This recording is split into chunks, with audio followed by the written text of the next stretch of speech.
Hello and welcome to the fifth BIBBA webinar. Roger Patterson has just joined us.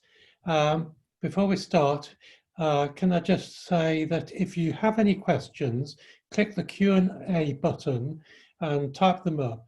We will look at those at the end and I'll try and put as many of those as possible to Roger. Please don't use the raise hand option, as with several hundred attendees, it's impossible to manage that. I'm Nick Morby, Membership Secretary of BIBBA, and I think Roger is about ready now. So over to you, Roger. Thank you very much, Nick. Good evening, everyone. I have a huge apology to make, and this is absolutely genuine. Until I received an email from Peter Jenkins at 6:30, I completely and utterly forgot about this session. So what I've done is I've slapped something together very, very quickly, and I hope that I've got a decent program for you. It's actually quite interesting because I've spent much of today beekeeping. I've been with somebody who I would have expected to have at least mentioned this evening, and I've also found 5 queens and sent off to somebody else who should be listening as well. And I'm surprised they didn't mention it. So thanks very much, Peter Jenkins, for sending me an email. I hope very much that what I've put together, literally I've taken stuff from other programs. There will be some repetition from what you've probably heard before, which is only to be expected when you're doing a series of webinars and some of the topics overlap. So I apologise for that, and I hope I get through it okay. I haven't even done a trial run, so please enjoy it as best as you can. So from the beginning, right. So simple colony increase. I'm sure you already know that I've got a book. There are 4 others in the pipeline, 2 being proofread at the moment. One is on teaching apiaries, and the other one is on the myths and misinformation of beekeeping. So the other thing is, I do own and run Dave Cushman's website. Dave died in 2011 and left it to me, and I keep it going as Dave intended. So why then do we make increase? Well, it could be perhaps more colonies. Perhaps beginners get bee fever, or perhaps if they're doing things in a more leisurely fashion, perhaps it's just a planned increase. Bee fever does happen more often than we probably think. I've come across many people who in the sort of second year have got 20 or 30 colonies, and quite frankly, that's just too fast to increase. Obviously, a lot of people put themselves on the swarm list and just go grabbing swarms. And of course, in a year when you get heavy swarming, the majority of swarm collectors have had enough, and of course, towards the end of the year, it's the people with bee fever who can collect almost what they like. Perhaps to make up for winter losses, either after you've had them, so perhaps you've got 3 colonies and you lose 1 or 2 colonies, and you make them up in the spring, or perhaps when you get a bit further down the line, you get in a position that you can make them up before they happen. So in the autumn, perhaps queen mating, and that's not a bad reason for making up a nuke anyway, because they become sort of dual purpose, and you can use them for many other things as well. Perhaps swarm control. There is one method where you can, is known as the nucleus method, and you just simply take a nucleus away from a full colony. It's preparing to swarm. You've either got the queen or you've got queen cells. You obviously need one or the other, and you can make your own mind up what you what you use. Perhaps to keep a good queen. Probably not quite so relevant these days, but certainly when queens live 5 or 6 years, very often the last year or so of her life, she's probably not strong enough, vigorous enough to head a full colony. If she's good, just keep her in a nucleus, and then you can keep taking larvae away for queen production. Or perhaps disposal. I've mentioned this in certainly the 2-frame nuke option, webinar rather. You can help other beekeepers, and perhaps you can you can sell them. I know there are some beekeeping associations where they give their beginners a nuke to start with, and they actually give them, and the idea is that a year or 2 years later they give somebody else a nuke in return. And in the areas that I know it's done, or the beekeeping associations I know it's done, they don't there's no charge. Or perhaps management purposes, for example, a support colony that I mentioned in one of the other webinars. So what options has the ordinary beekeeper got for increase then? Well, obviously a swarm, either their own or somebody else's. It's surprising the number of beekeepers that don't know how to or don't know any method of swarm control where you don't end up with increase.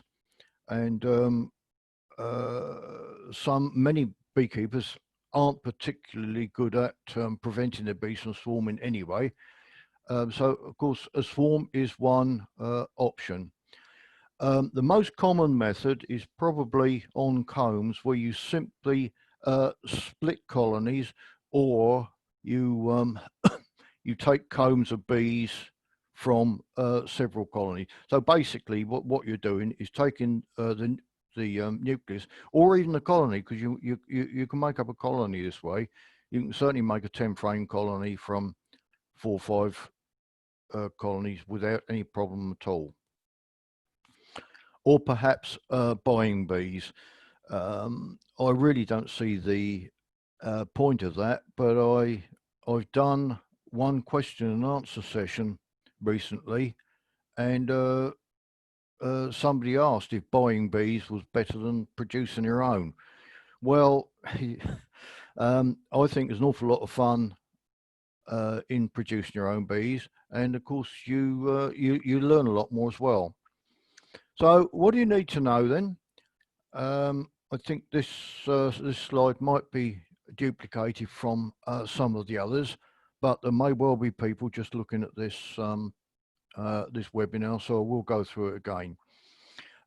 You really need a sound knowledge of the basics, things like life cycles and disease recognition as well. Bees from 2 colonies, if you put them together, will probably fight. You might get away with it in a nectar flow, but if there's not a nectar flow on, you may not get away with it. Now, I think I had a question in an earlier webinar where somebody, I think, misinterpreted what I said, because if you have got a colony and you move it away and you put another one in that place, usually there isn't any fighting. I say usually because, of course, returning bees are usually bringing something back. So, of course, it's good for the colony. So I guess the bees aren't thinking that there's anything wrong in that. But if they come back, perhaps when there's a nectar dearth, where they're not bringing anything back, then there may well be a little bit of a problem. Bees from 3 or more colonies probably won't fight. We can only put a human slant on this, but we assume that the bees get so confused they don't know who to fight with. That's as I say, is humanizing bees. But if you've got, let's say, you want to make up a 6-frame nuke, and you take 2 combs from each of 3 colonies, certainly if you mix the frames up, the bees don't usually fight. If bees are exposed to light for 10 to 15 minutes, they don't fight either. So perhaps if you want to make up a 4-comb nuke, 1 comb from each of 4 colonies, just take an empty brood box, take your frames, put them in the brood box, but with a gap of a couple of frames, and leave them there for a quarter of an hour, 10 minutes, quarter of an hour, perhaps 20 minutes. And the bees, if you then put them up together, usually don't fight. But of course, I'm telling you these things, and that's okay for an experienced beekeeper, but occasionally we do find problems. And returning foragers usually don't fight, which is what I said two points ago.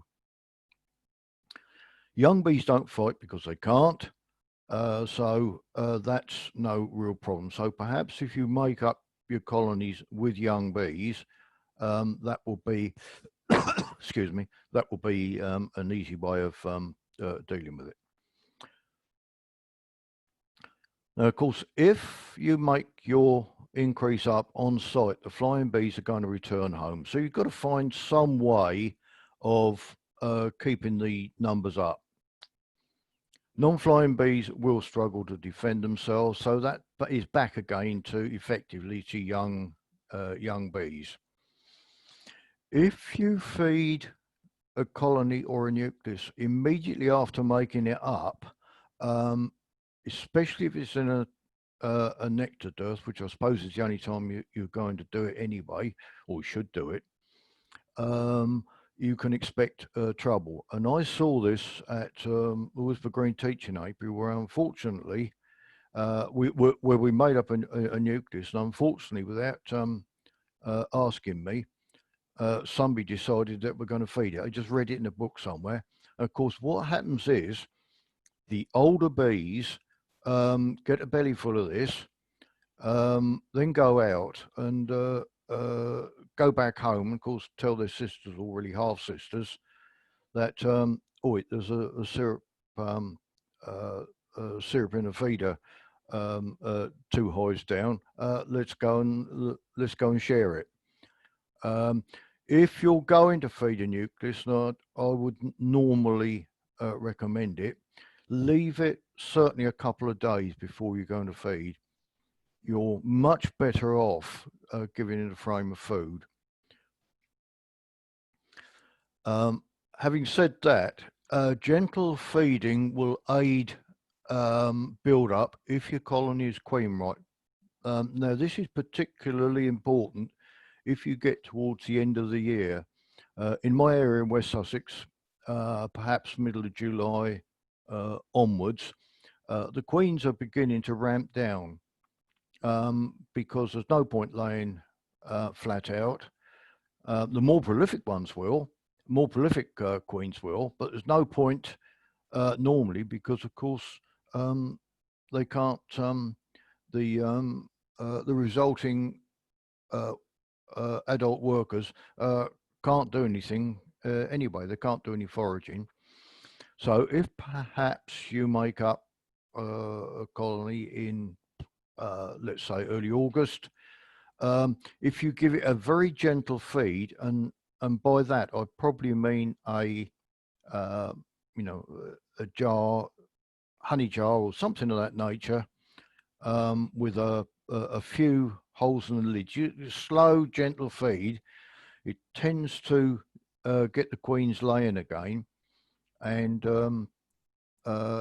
you end up with quite a lot of bees to go into the winter. They very definitely do build up much quicker on comb than foundation, but I've gone through that in some of the other webinars. If all you've got is foundation, that's absolutely fine. If it's towards the end of the year, perhaps a beginner and they haven't got any comb, if they feed fairly gently, you don't want to give them a rapid feed, but if you feed them fairly gently, of course they'll build the comb, and then store the food. Now, what you've got to remember is that if there's no income, bees cannot build comb, or they don't build comb. They certainly don't use sealed food to build comb. So the income is going to be either a forage or your feeder. Probably, a litre or a couple of litres every 2, 3, 4 days should be okay. What you don't want to do is to crowd the queen out. So you want to feed just enough to get them to build the foundation, and then storing it. Having said that, I definitely don't like feeding during the summer. So before early August, I don't like feeding anyway. I know there's a modern view that feed, and if you're in any doubt, feed again. But I don't like that at all. Now, if you're making up a nucleus and you split combs away from a queen right colony, you'll end up with emergency cells. You'll do that if you introduce a queen. Sometimes they build queen cells anyway, and you really have got to go in and cut them out. And of course, you need to be able to recognise disease, because you're splitting colonies. And if you happen to have a colony with foul brood, then all you're doing is ending up with 2 colonies with foul brood. And I know I keep battering on about disease, but it's reckoned that over 80% of foul brood is discovered by the bee inspector, not the beekeepers. And it's the beekeepers who see the colonies all the time, not the bee inspectors. So be very careful. So where to put them then?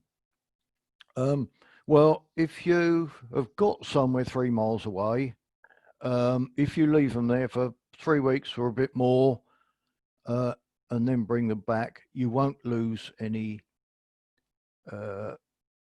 bees.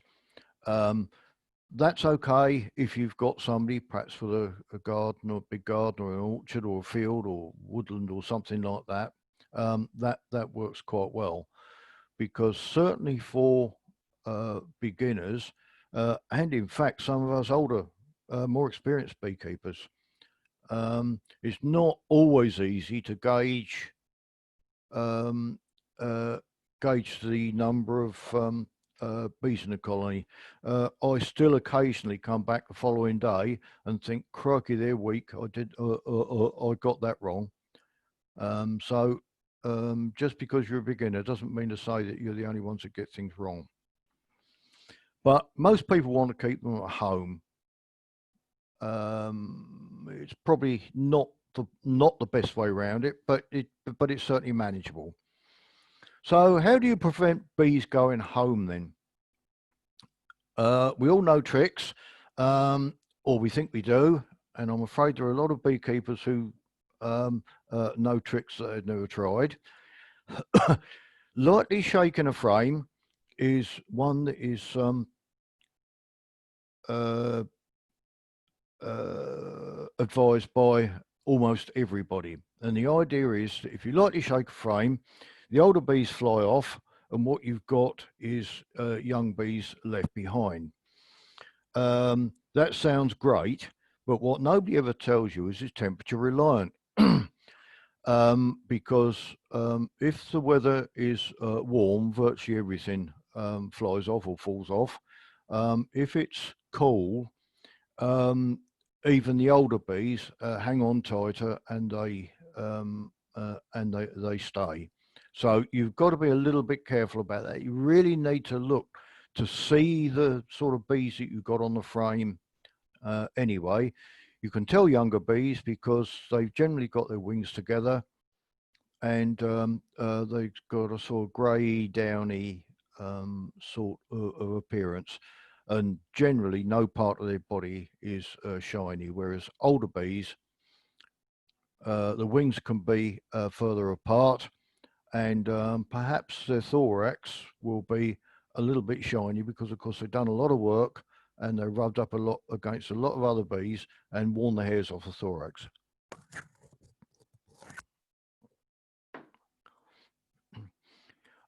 You can add more bees. So perhaps you make up a 4-comb nucleus, 5-comb nucleus, and you shake in 3 or 4, 2, 3, 4 frames of bees. That again is fine if you've got young bees on the combs.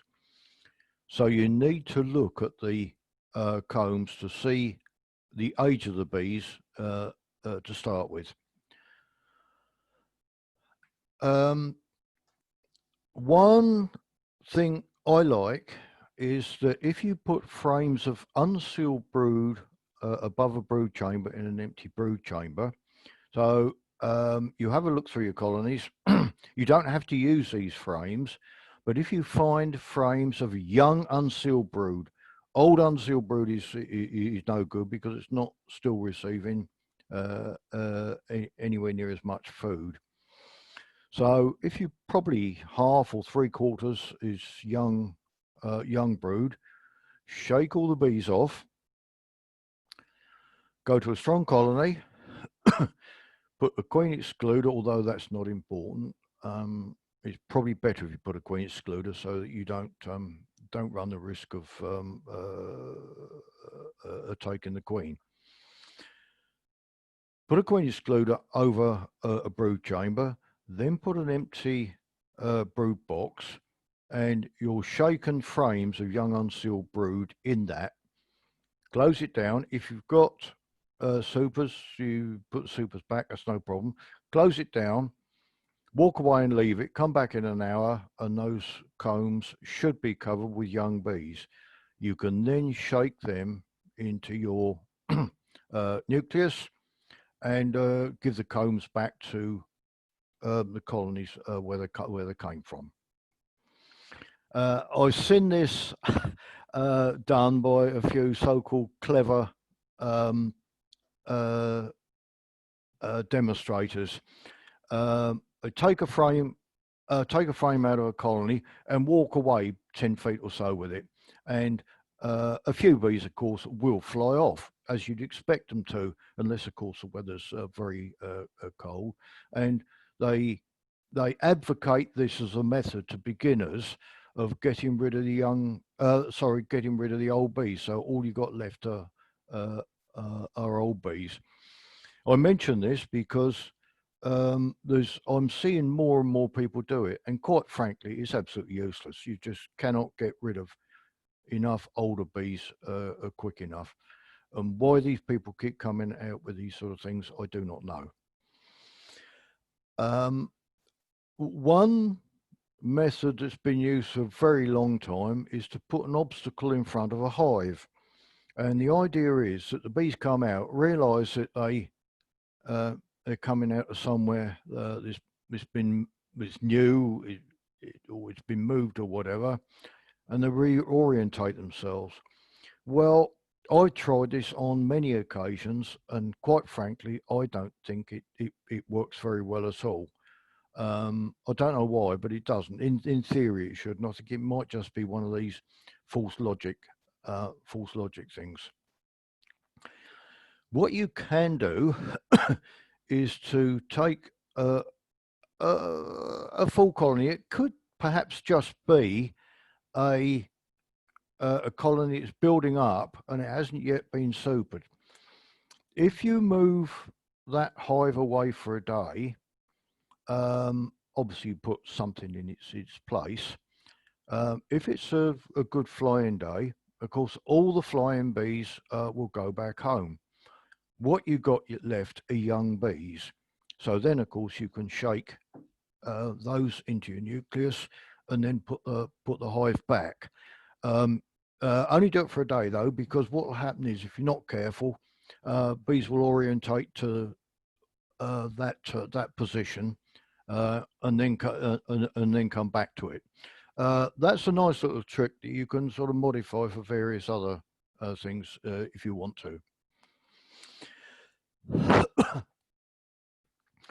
If you lay a sack or tablecloth or something like that down on the ground and shake bees onto it, obviously make sure you don't shake the queen.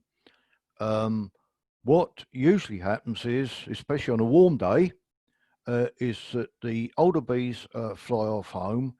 What you got left are young bees, then just gather them up and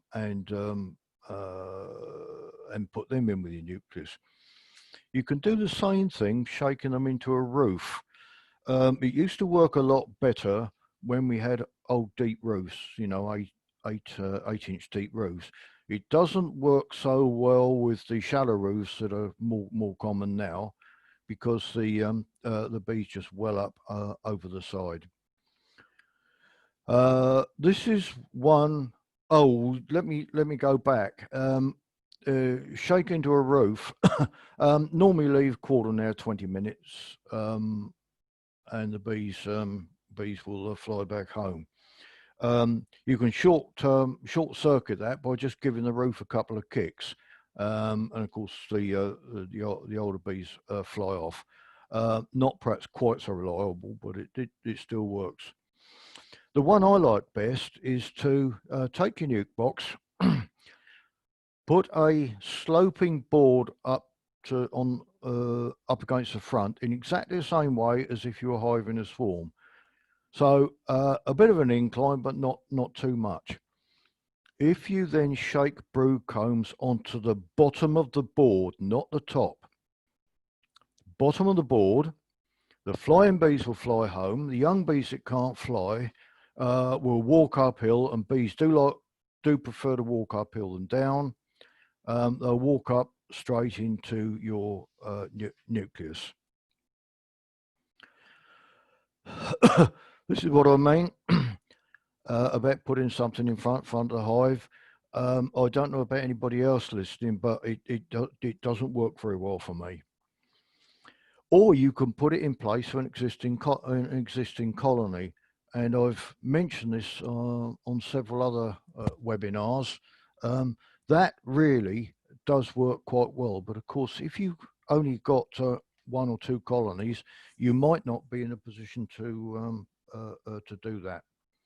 So things you need to remember: a nuke with a queen will usually build up quicker. Not always, but usually. If you've got a dearth, gentle feeding, not too much. You don't want to pack the combs out with food. You want room for the queen to lay in. Bees prefer to travel uphill, just mentioned. Colony positions can be swapped. You can also remove or give brood for adjustment, which I have touched on some of the other webinars, preferably without bees. So perhaps if you have only got one colony, if perhaps you make one of my 2 frame nukes, let's say in the middle of July, you shouldn't um, uh, you shouldn't cause a problem with the main colony. It shouldn't affect the honey it collects. But the frames of sealed brood, once the two-frame nuke has got established, the frames of sealed brood you can take without bees from the main colony and just add to it, because they're no good to the main colony at that time of the year, but they're really good for building up a nuke. And as I've mentioned before on the other webinars, that one frame of brood, when it emerges, you get 3 frames of bees. So what was perhaps a 2-frame nuke in the middle of, or even the end of July, by the end of August, it could be 6 or 7 or perhaps even 8 frames colony. And if it's if the frames are densely populated, you can get that through the winter. The queen may have to be caged, certainly if you're taking combs from 2 or more colonies, or it was a different colony than the queen came from, it'll need to be caged. For the same reason, queen cells may have to be protected, so either leave it 4 to 6 hours before putting the queen cell in, or protect it so that the bees can't chew it down, because they may still have the queen's pheromones in the nuke. Don't put weak colonies into winter, because they won't make it, or it's unlikely that they'll make it. Make sure that in September, October, if you inspect a nuke, that the frames are so well covered with bees that you cannot see the brood underneath, or not. You can't see very much brood underneath. If you can see most of the brood, it is far too weak. That will cause you lots of problems, and there's no point putting something that's weak into winter, because you've you've probably lost a queen, you've lost bees, you've lost the feed that you've already given it, and of course you're not going to get a crop next year out of it. Reduce entrances at certain times of the year. Certainly end of July onwards, I'll reduce entrances, and during the summer, if you've got a nectar dearth on. And you can generally tell if you've got a nectar dearth, because of course the bees aren't bringing anything in. There's very little unsealed food in the combs, and you get visited by bees from other colonies when you're handling one colony. So reduce entrances so the bees can defend. If you are making up nuke boxes, if they're in full sun, can get warmed up very, very quickly. Don't put the bees under stress. Shade them if you can, or it doesn't have to be full shade, but certainly sort of dappled shade. You can let them have a little bit of sun, but not full sun. And of course, check for disease. And I've shown this slide on hundreds of occasions now. Once you get, in fact, I did a bit of a demonstration today with some beginners.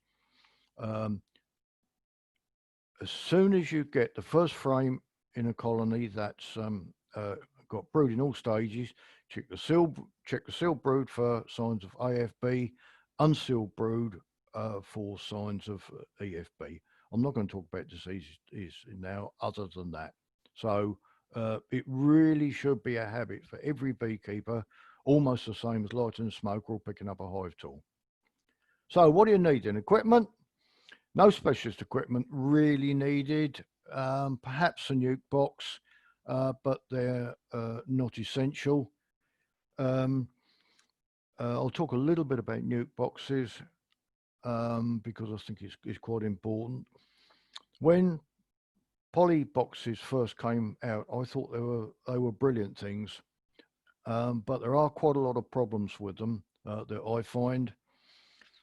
The main one being that certainly two of the major manufacturing ones, they're far too deep inside, and what you end up with is comb being built underneath the combs.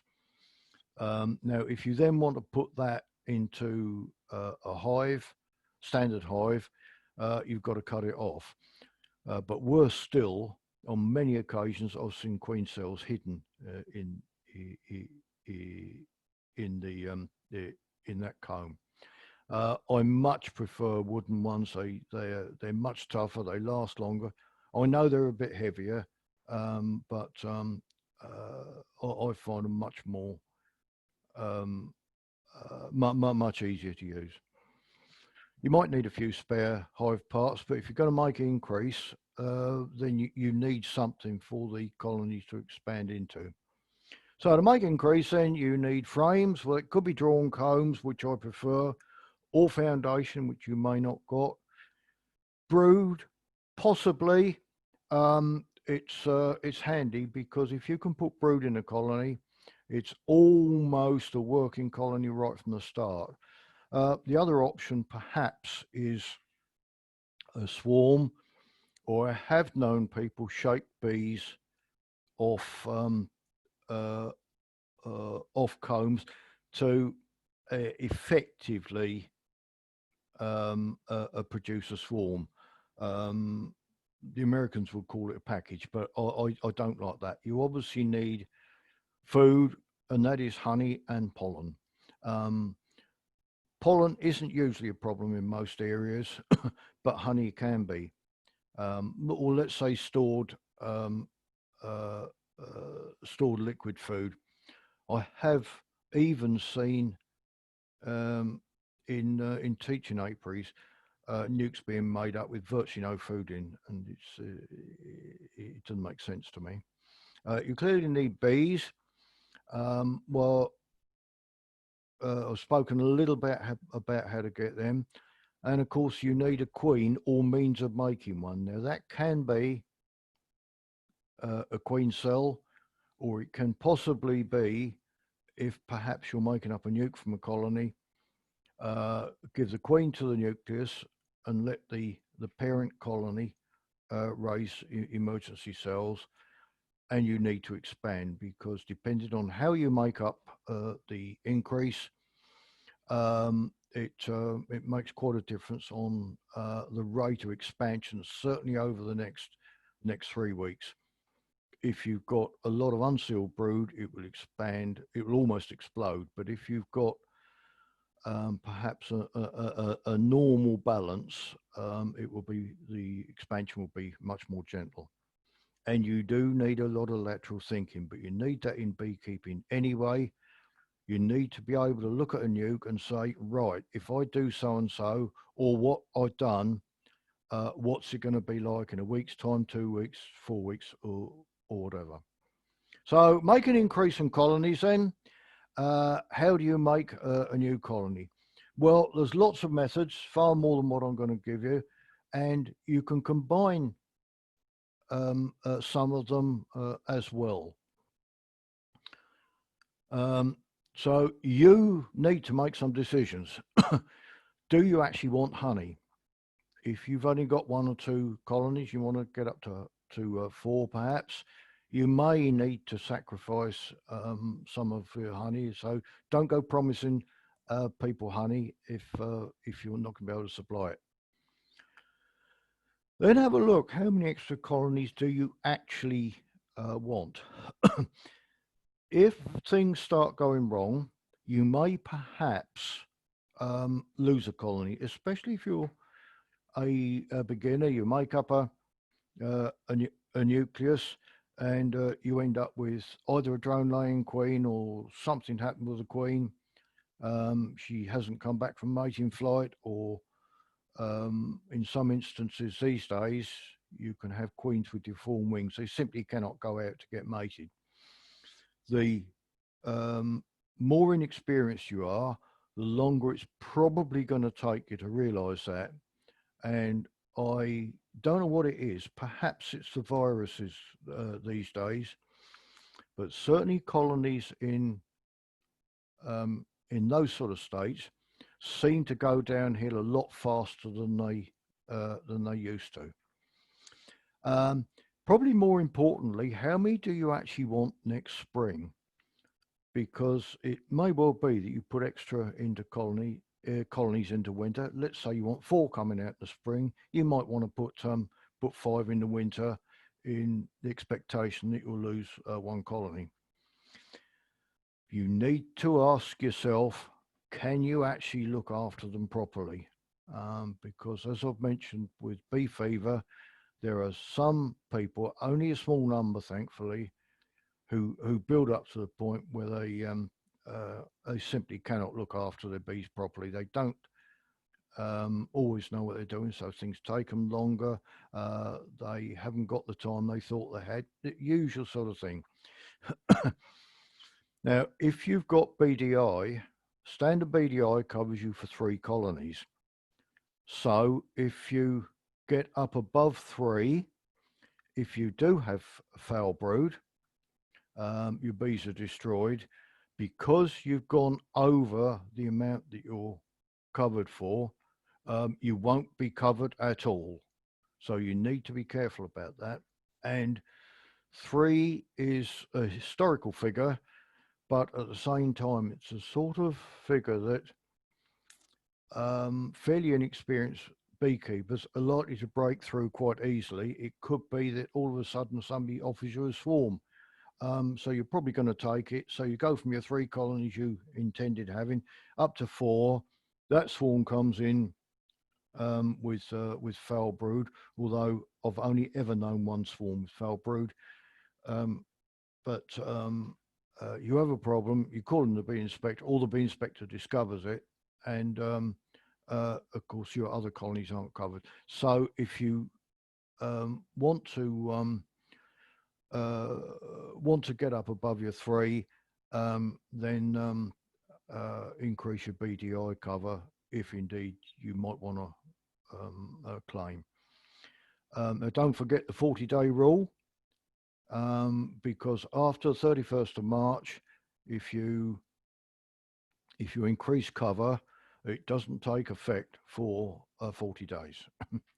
So for those with small numbers of colonies, then artificial swarm is probably serving 2 purposes. Obviously, helping you manage the swarm and also giving you increase.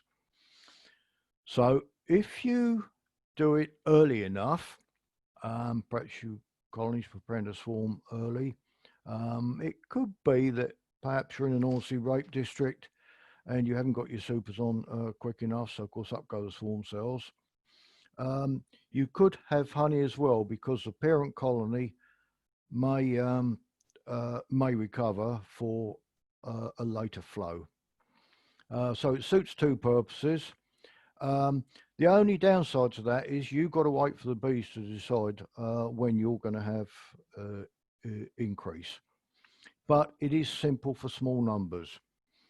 As I've mentioned earlier in an earlier webinar, I don't use artificial swarm, never have for my own purposes, but it is the method that is probably advised more than anything else.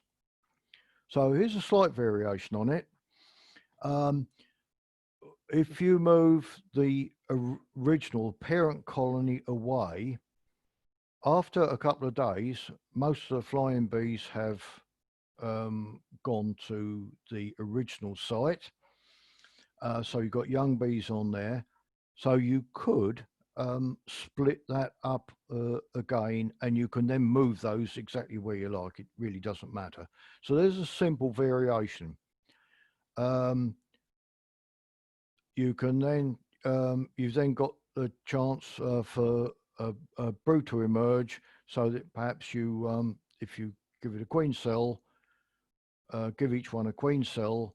By the time the queens got mated and started laying, she's got several empty combs ahead of her. So you can give them a queen cell or a queen. When I say or a queen, I advise strongly not to buy, because if you're not careful, you end up with imported queens, and they may not be your best option. If they've been imported, as many of them are, excuse me, or they've been raised from imported stock, they may not suit your area very well. And if they come from Greece or somewhere like that, the chances are they're not going to suit your area. So if your colony's not building queen cells, that's okay. You can still perform what is really an artificial swarm. So do everything the same, but then you've either got to give it a queen, and there may well be local people with queens, or perhaps a queen cell from somewhere else. There is another variation I don't think I've got here, that if you put the queen in the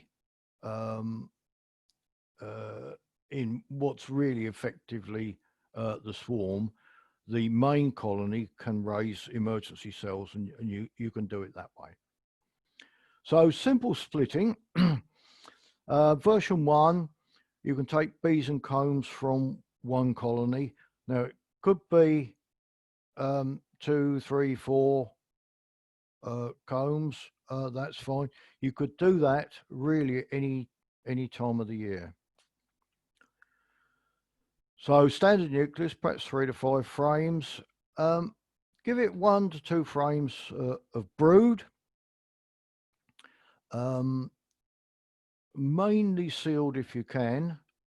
I think I've put in here why, but if not, I'll get back to it and describe why I suggest sealed brood in the first place.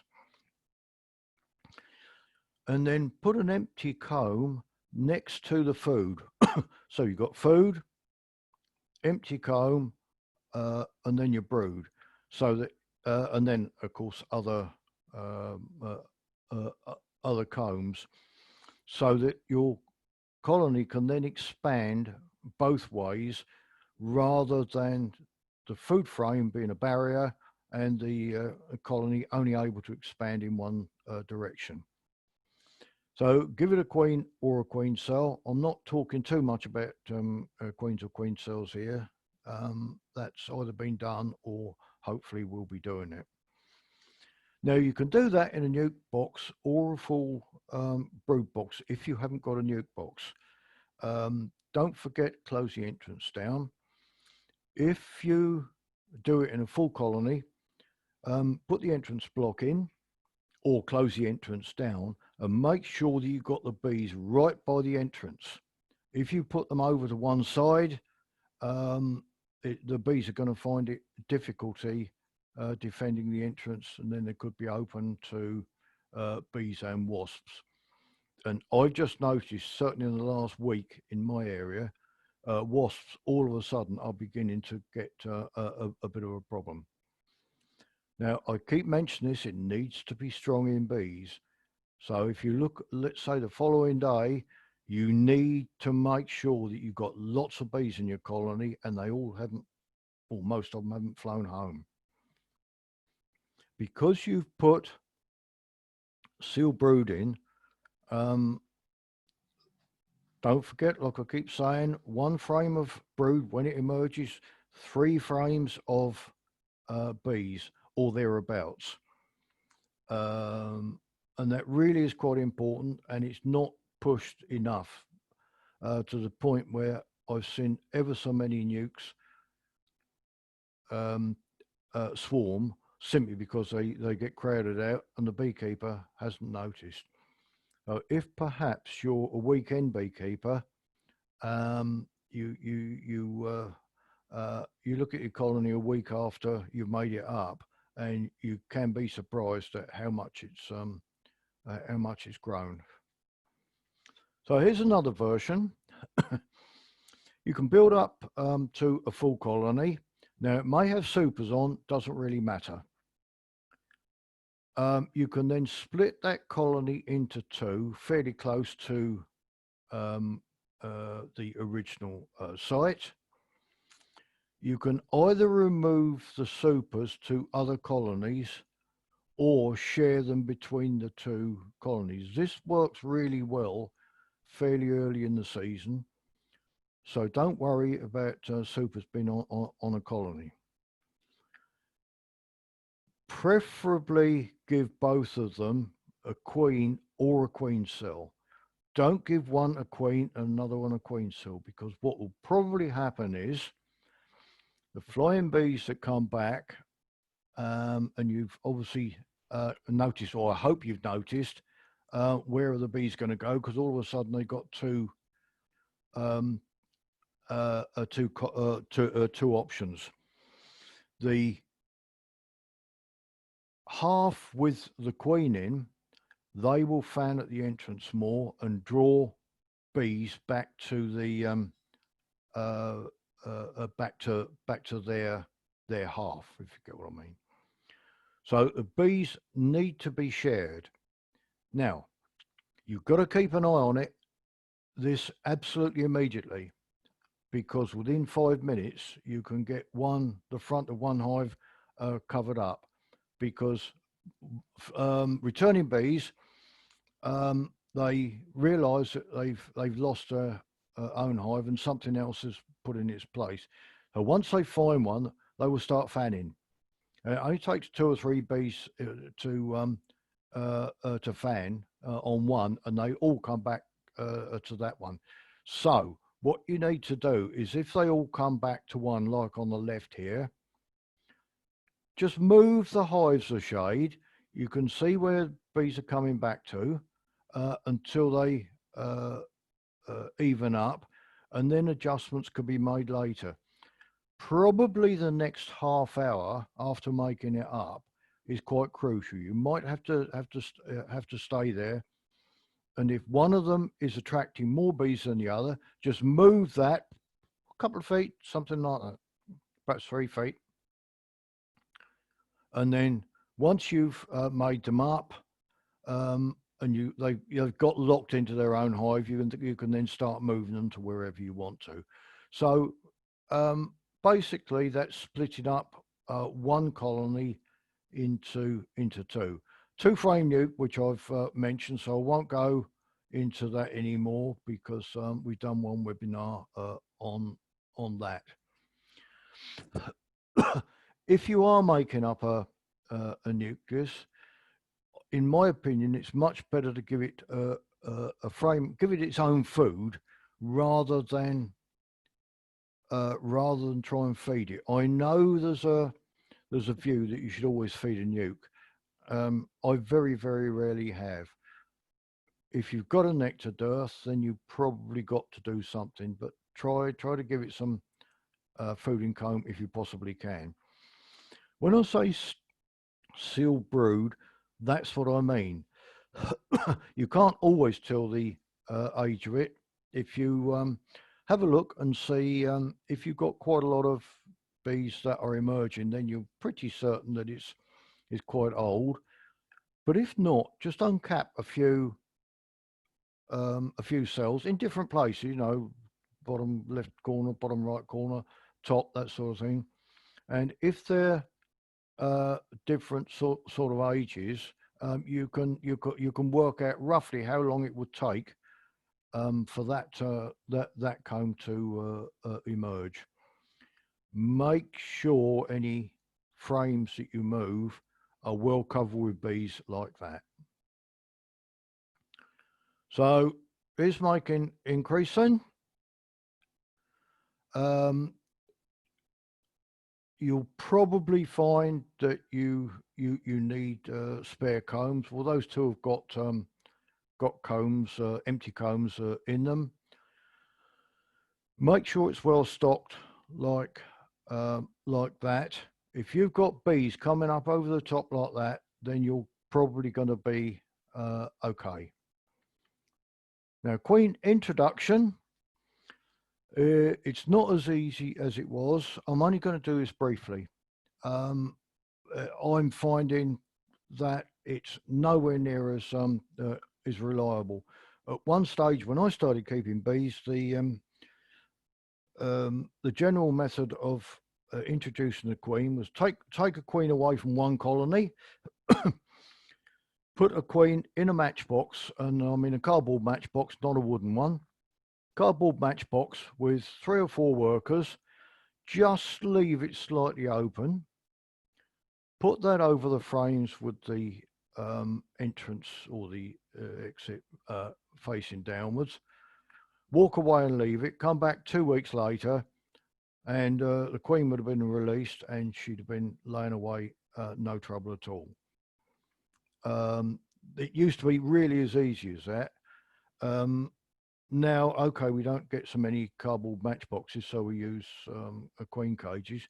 But I'm finding some years queen introduction is I'm losing a fair percentage, 20, 30, 40% of them, and there's no reason for it. I've absolutely no idea what's going wrong. Now, it doesn't really matter if there are attendants in there or not.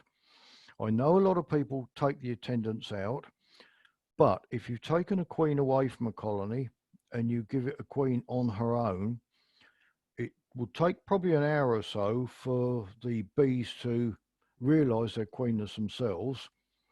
So they've got another queen in a little cage, so therefore they've got to feed her. If they have already got it, or already got the pheromones from a previous queen being distributed, they will ignore her, and fertile queens can starve very, very quickly. So I prefer to put about 4 workers in, and if you pick up ones that are feeding, they've got a belly full of food, and they can feed the queen until the colony realizes that they need that queen, and then they start feeding the contents of the cage. Of course, they probably don't feed the queen, but they feed the workers who then feed the queen. I've never ever used candy. I was asked a question today with a couple of beginners I've had. Never, not even once.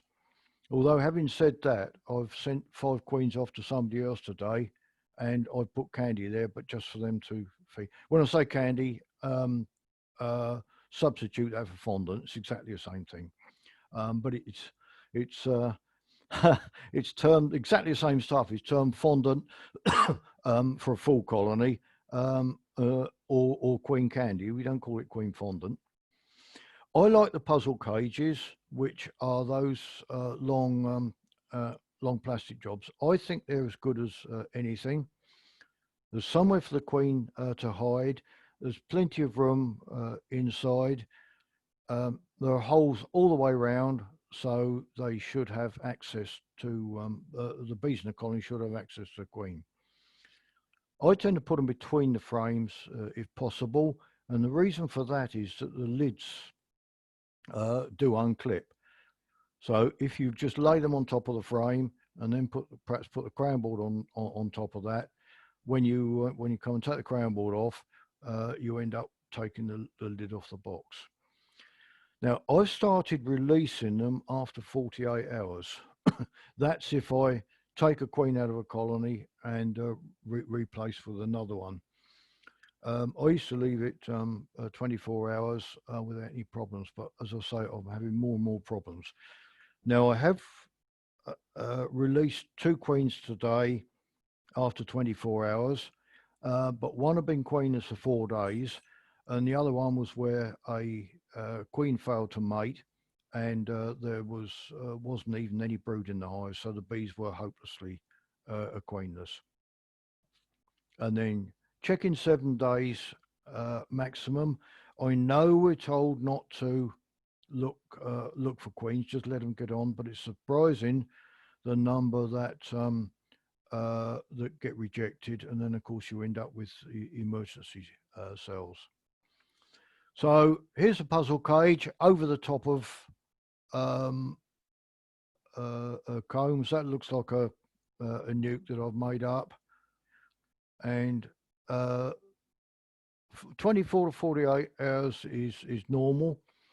That one I've just put on top of the combs just to illustrate the point. If you've got a colony that is very definitely queenless, they will climb all over a cage with a queen in a minute or 2 minutes. If they are queen right, that is perhaps a queen not laying, or they've got a virgin queen, or even a laying worker, they will ignore the queen cage. Otherwise, they will be climbing all over it like that. So there's one good tip if you're not sure if your colony is queen right or not. And that's it, folks. Spot on the hour. And it was cobbled together. So thanks very much, folks. Right, thanks, Roger. We've got a few questions for you now. First of all, just it was asked, is there a way to see previous webinars? And yes, if you go to BIBBA.com and click on the webinar page, you'll find that the Zoom links have now changed to links to view the recordings. So yes, you can see them. Yeah. I've got Nick, sorry, I'll just put my hands up there. Look, I mean, you can see I've been working with bees all day, properly all over my hands. Your computer will be in a good state then, won't it? Yeah. Yeah. I've got a question. I've read feeding fondant to a nuke can be done straight away in place of syrup without encouraging robbing. Is this true? Yes, it is. Yeah, it's liquid food that's the issue. But really, I don't like feeding sugar during the summer. In fact, I'm not a great lover of feeding sugar at the best of times because of the varying pH levels, and I don't really know if there's any evidence of damage to bees. But the acidity of sugar syrup is very different to honey, which of course is their natural food. So I would feed for autumn, but I don't like feeding during the summer.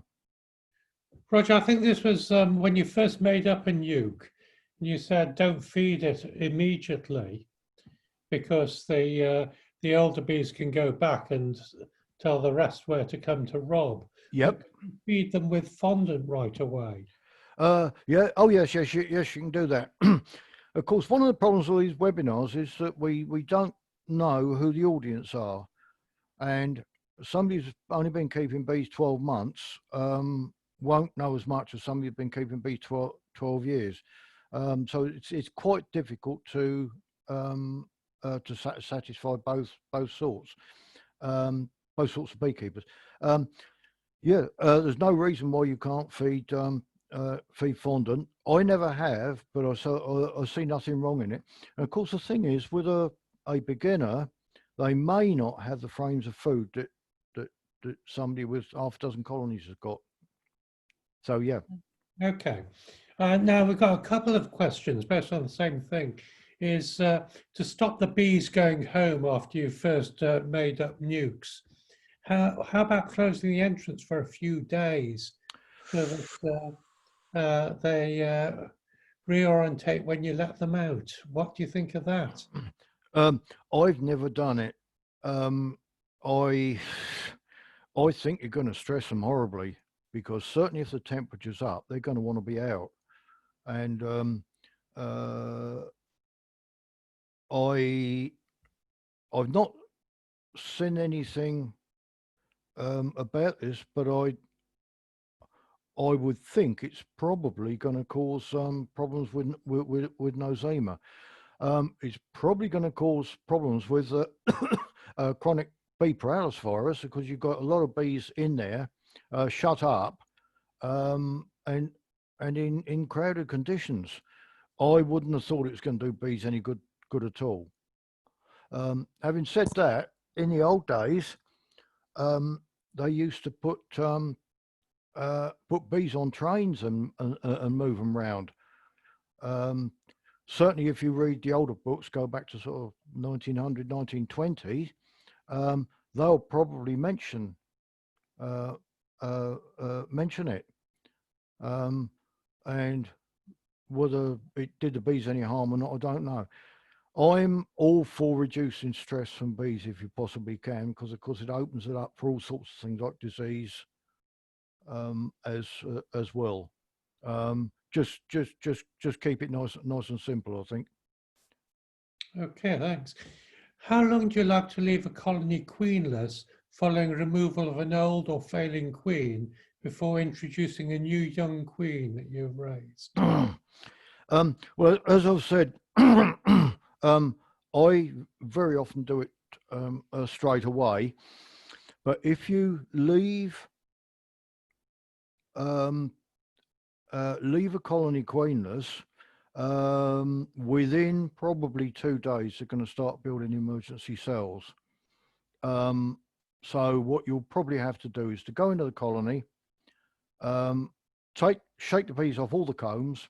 You haven't got a queen in there, so there's no problem with that. Cut out all the emergency cells, and then put the queen in. I wouldn't rely on putting a queen into a colony having once started to build queen cells. My guess is that if a colony is strong, that they might decide that they're going to swarm your queen as they've got queen cells there. I know they're emergency cells, but as I said a couple of webinars ago, bees will swarm on all kinds of queen cells, not just swarm cells. So if you, the following day, I should think would be okay. Just put your queen in. But if you leave it a week, let's say, go through your colony, take the emergency cells out, all of them, and then introduce your queen. Okay. Yeah, okay. So sorry, let's go back again. Probably the absolute safest would be to dequeen in the morning, requeen in the afternoon, because then the colony knows that it's queenless, and they will probably be more receptive. Whereas the method I do relies on the queen being imprisoned in the cage, so the bees can't get at her until they realise they need her. Okay, thanks. Right, next question. I've had a comment. It's good to see the Uncle Albert look has gone. And when you pick up stray swarms, be careful of what they're carrying. One person's had a swarm come into empty supers full of varroa. And another question asked, do you always treat a swarm with oxalic when it has no brood to prevent excessive varroa coming into your apiary? I don't. I only ever once had a colony that was absolutely riddled with varroa. I really ought to do another webinar on swarms, because the character of them is changing very much from what they're used to, and I think certainly beginners have got to be very much more careful of taking in swarms. Obviously, the one that the questioner had was, I should think, from a collapsing colony. So it is probably in a abandonment swarm rather than a genuine swarm. Or perhaps, yeah, something else has just come to mind. Perhaps a queen had failed to put up emergency cells. The brood started, not emergency cells, supersedure cells. The brood had started to emerge, so you end up with a lot of varroa on the bees. Yes, you could spray it with oxalic acid. Another thing you can do is to take a frame from another colony, preferably a drone frame, with young unsealed brood. Put the hide the swarm on that, and then because you've got brood in there, most or some of the varroa on the bees should then go into the brood, and then when it's sealed, you can put it in the freezer. There's several ways of doing it. I think probably spraying with oxalic acid is not a bad way of doing it. I've never done it, but it sounds fairly simple to me. Of course, you've got to have the oxalic acid, the sprayer, and all the rest of it.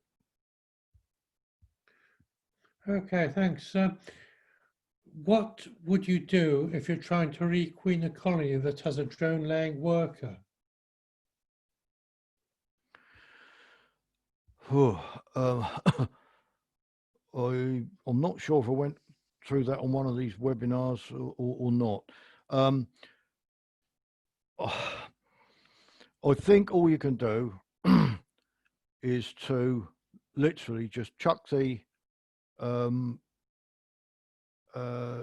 bees out, put a strong nucleus in its place, and just let nature take its course. If you, well, all laying workers are going to be drone layers anyway. If the colony is still strong, then what you can do is shake bees off a frame of brood from another colony, add that to the colony. Do the same again in 5 or 6 days, and the same again after 5 or 6 days. What you then find is that sooner or later you get emergency cells built on the brood. That's usually when they will accept a queen or a queen cell. Of course, what you're doing is you're suppressing the ovaries of the laying workers, and I say workers because there's going to be probably more than one of them. But if it's a weak colony, literally, I would just chuck them out in the hedge and move all the kit away. Any bees that are worth having will probably go and fly and join one of the other colonies. It's if you're down to a couple of frames, it's really not worth bothering. But if you've still got 6 or 8 frames, then just give it some brood. Mixed brood will be okay. No problem with that. And then, of course, the brood pheromone suppresses the ovaries of the laying workers, and the bees then all of a sudden realise that they've got something that they can produce their own queen cell with. Okay, I've got somebody who said the introduction of queens from abroad seems to be cheaper and easier these days. Could we not encourage queen exchanges between local associations instead? I didn't get all of that. Halfway through. Could we encourage queen exchanges between local associations? Yeah, I'd love to. In fact, BIBBA have just launched a National Bee Improvement Program, and one of the things I think will be encouraged will be sharing of what one might term genetic material, whether it's queen cells or queens. At the Whisper Green teaching apiary, we are producing queens all the time. In fact, that's mainly what I've been doing today. I know nobody's there, but I've distributed 7 queens today, and we're generally doing that anyway. 2 of those were from colonies where queens, I think, had just disappeared. So yes, please. Yeah. Anything to produce our own queens from our own stock that has survived in the area for certainly a couple of 3 generations. And I don't mean buying a queen in from abroad and raising queens from it. Right, Roger, I've got someone suggesting you need to take some honey for your cough.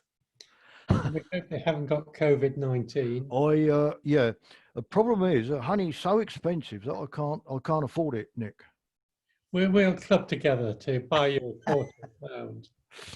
Yeah, Roger, I don't really we've not managed to get to all the questions, but I think we'd better wind up now because we've gone on for an hour and a quarter. I was going to say, Nick, I don't want any bought honey because, as you've probably heard, 40% of the honey on the world market is actually fake. It's not honey at all. So I don't want any of your stuff from car boot sales or whatever.